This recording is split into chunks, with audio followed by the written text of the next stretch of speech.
Bonjour et bienvenue chez moi. Je m'appelle Andrina Turenne et je suis artiste enseignante avec le Centre national des arts dans une série de 4 vidéos parlant de l'écriture de chansons. Alors aujourd'hui, on va parler surtout des paroles. Alors comment choisir un thème et comment élaborer ce thème-là en guise de faire des paroles pour une chanson. Alors, il y a plusieurs différentes façons de faire ça. Il y en a qui demandent, est-ce que c'est les paroles en premier, est-ce que c'est la mélodie en premier, comment faire, comment approcher. Puis la réponse c'est que ça dépend vraiment. Il y a des gens qui font de différentes façons tout le temps. Alors pour moi, j'ai tendance, moi, à vouloir écrire paroles et musique un peu en même temps. Je veux dire, je choisis un thème, puis je commence à développer ce thème-là, mais gardant toujours un peu en tête une émotion ou un genre de feeling que la chanson va avoir, qui inspire aussi le côté musical. Alors, vraiment, c'est soit un ou l'autre, mais en parlant de paroles spécifiquement, lorsqu'on est en train de développer des paroles pour une chanson, c'est important d'avoir un thème spécifique et de pouvoir être aussi descriptif que possible dans la chanson.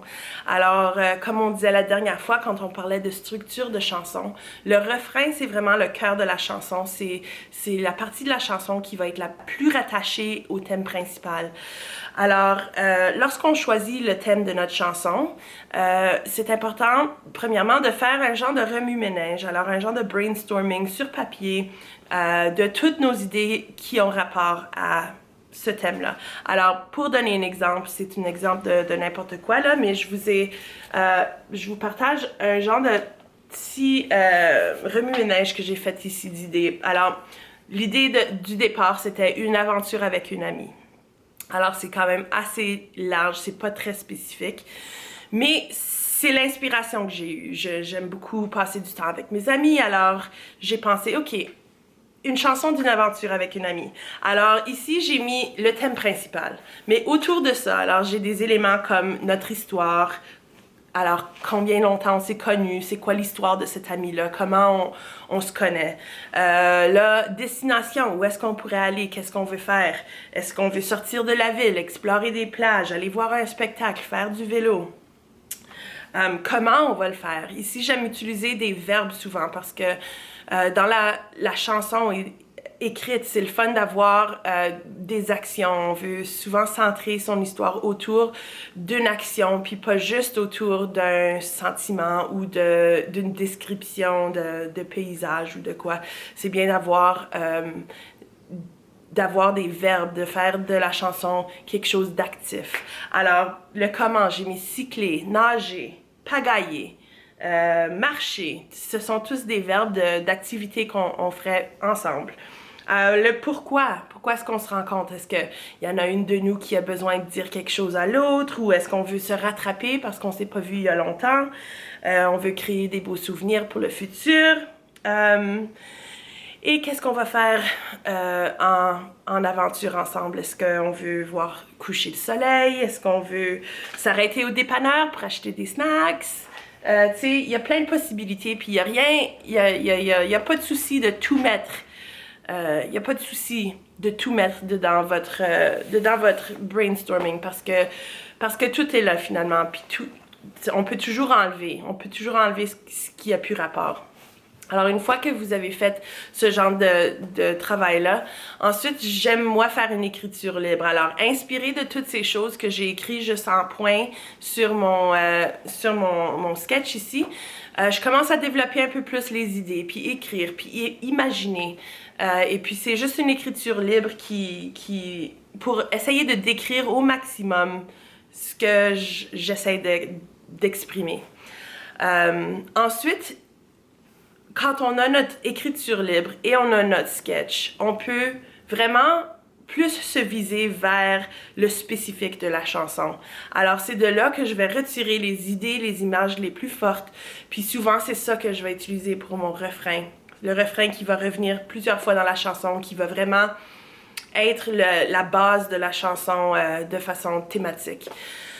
Et puis de là, je peux prendre les plus petites choses comme l'historique de comment on se connaît. Ça peut être un couplet. Ou s'arrêter sur un pont pour voir coucher le soleil. Ça peut être un couplet, ou ça peut même être le pont de la chanson qui amène une différente perspective ou un autre moment dans l'histoire. Alors, c'est vraiment à la base des écrits que je fais, moi, autour d'un thème que je vais ensuite aller ressortir les éléments qui vont faire la chanson. Et puis, pour explorer la mélodie de la chanson, je vais des fois prendre ces mots-là et puis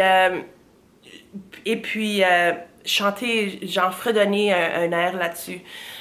Mais aussi, il y a l'autre côté que des fois, j'ai des airs déjà dans la tête, puis je suis pas certaine qu'est-ce que je vais dire encore. Alors, je commence juste à chanter n'importe quoi, puis je me laisse aller.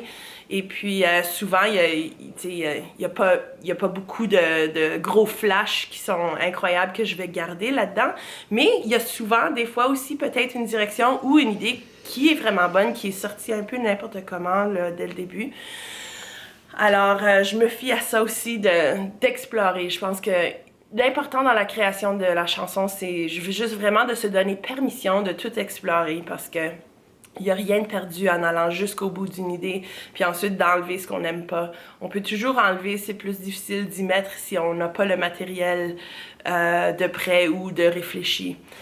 Alors, ça c'est un processus de base que moi j'utilise pour l'écriture de chansons.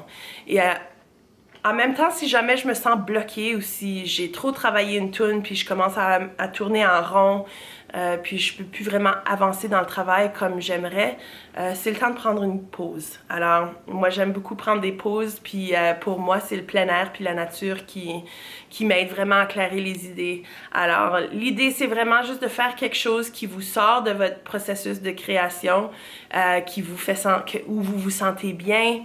Et puis, de juste prendre ça relax. Puis, quand vous êtes prêt, on se remet à la tâche. Alors, une fois qu'on revient, on est rafraîchi, on a le cerveau qui a pensé à autre chose, on a peut-être une nouvelle perspective.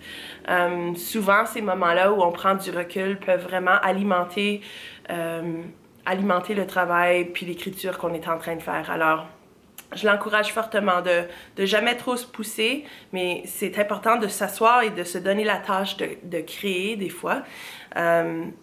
Mais c'est important aussi de prendre les moments qu'on a besoin pour prendre un peu plus de perspective et revenir avec l'esprit frais pour continuer le travail.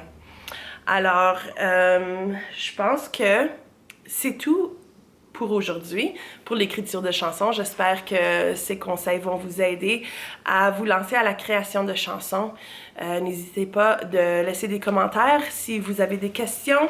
Et puis, on se reparle la semaine prochaine ou on se parle la prochaine fois dans une vidéo qui va parler plus spécifiquement de rimes et de paroles rythmées. Alors, comment vraiment prendre ce qu'on a écrit puis de le mettre dans une structure de chanson avec des rimes et où les paroles sont accentuées par des rythmes et par une mélodie. Alors, soyez ici la prochaine fois pour parler de tout ça. Et jusqu'à ce temps-là, je vous souhaite tout ce qu'il y a de beau dans le monde. Alors, portez-vous bien et on se retrouve bientôt. Merci beaucoup.